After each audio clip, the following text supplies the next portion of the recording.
আসসালামু আলাইকুম সুপ্রিয় দর্শক, অসংখ্য তৃতীয় শুভেচ্ছা নিন। আমি শহীদুল ইসলাম। প্রিয় দর্শক, আজকে যে বিষয়টি নিয়ে আপনাদের সামনে কথা বলবো,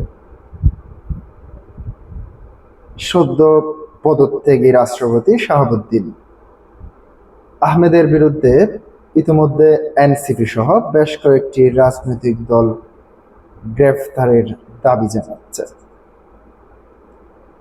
প্রিয় দর্শক, একজন সাবেক রাষ্ট্রপতি বিরুদ্ধে মামলা করা যায় কিনা সে বিষয়ে সংবিধানে স্পষ্ট কিছু ধারা রয়েছে, কিন্তু এবার সেই ধারাগুলির বাইরে গিয়ে রাষ্ট্রপতির বিরুদ্ধে মামলা হলে তা যাচাই বাছাই করা হবে বলে জানিয়েছেন আইনমন্ত্রী।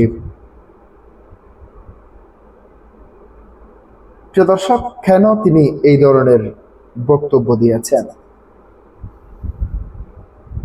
আপনারা জানেন, সাবেক সদ্য বিদায়ী রাষ্ট্রপতি শাহাবুদ্দিন চুপ্পু তিনি আওয়ামী লীগ সরকারের সময়ে বেশ কিছু গুরুত্বপূর্ণ দায়িত্ব পালন করেছেন।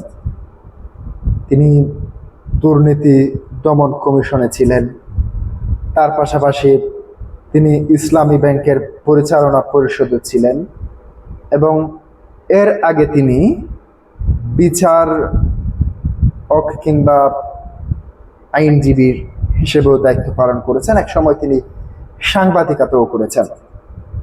প্রিয় দর্শক, রাষ্ট্রপতি হওয়ার আগের বিষয়টিকে নিয়ে তার বিরুদ্ধে মামলা করা যায় কিনা সাংবাদিকদের সামনে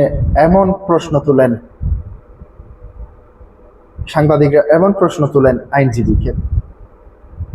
তখন তিনি যে পরামর্শটি দিয়েছেন, তার বিরুদ্ধে মামলা করা হলে তা যাচাই বাছাই করে দেখা হবে বলে জানিয়েছেন। কিন্তু আপনারা এমনিতে জানেন, একজন রাষ্ট্রপতি যখন অবসরে যান কিংবা পদত্যাগ করেন, তিনি কিন্তু বেশ কিছু সুযোগ সুবিধা পেয়ে থাকেন।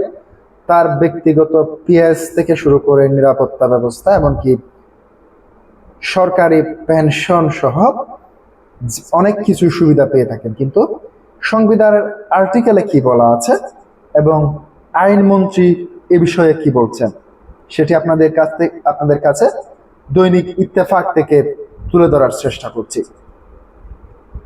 সদ্য বিদায়ী রাষ্ট্রপতির বিরুদ্ধে মামলা হলে তা যাচাই বাছাই করা হবে বলে জানিয়েছেন আইনমন্ত্রী মোহাম্মদ আসাদুজ্জামান। শনিবার 25 জুলাই সকালে রাজধানীর সিরডাফ মিলনায়তনে এক অনুষ্ঠান শেষে সাংবাদিকদের প্রশ্নের জবাবে তিনি এসব কথা বলেন। আইনমন্ত্রী বলেন, সদ্য বিদায়ী রাষ্ট্রপতির বিরুদ্ধে মামলা হলে তা যাচাই বাছাই করা হবে। এর আগে তার বিরুদ্ধে যেসব অভিযোগ উঠেছিল সেগুলোর উদ্দেশ্য খতিয়েও দেখা হবে। রাষ্ট্রপতির পদত্যাগের পর দায় মুক্তি নিয়ে যা আছে সংবিধানে, রাষ্ট্রপতির পদত্যাগের পর দায় মুক্তি নিয়ে যা আছে সংবিধানে, তিনি বলেন, আইনে রাষ্ট্রপতিকে সুরক্ষা দেওয়া আছে। রাষ্ট্রপতি হওয়ার আগে যেসব অভিযোগ আছে সেগুলো প্রসঙ্গে তিনি বলেন, সেটা আমরা যাচাই বাছাই করে দেখব, সময় হলে দেখব। এখন যারা করেছে, কি উদ্দেশ্য করেছে, তাদের উদ্দেশ্য কি, সৎ উদ্দেশ্য নাকি অসৎ উদ্দেশ্য দেখি। সংবিধানে প্রশ্নের জবাবে তিনি আরো বলেন, এই প্রশ্ন এখন কেন করছে, আগে করলে ভালো হতো। প্রিয় দর্শক, সত্যি কি একজন রাষ্ট্রপতি, সাবেক সদ্য বিদায়ী রাষ্ট্রপতি কিংবা পদত্যাগ করা রাষ্ট্রপতির বিরুদ্ধে অভিযোগ করা যায় কিংবা মামলা করা যায়? সে বিষয়টি নিয়ে এখন নতুন বিতর্ক আসবে সামনে। প্রিয় দর্শক, আজকে পর্যন্তই। আসসালামু আলাইকুম ওয়া রাহমাতুল্লাহ।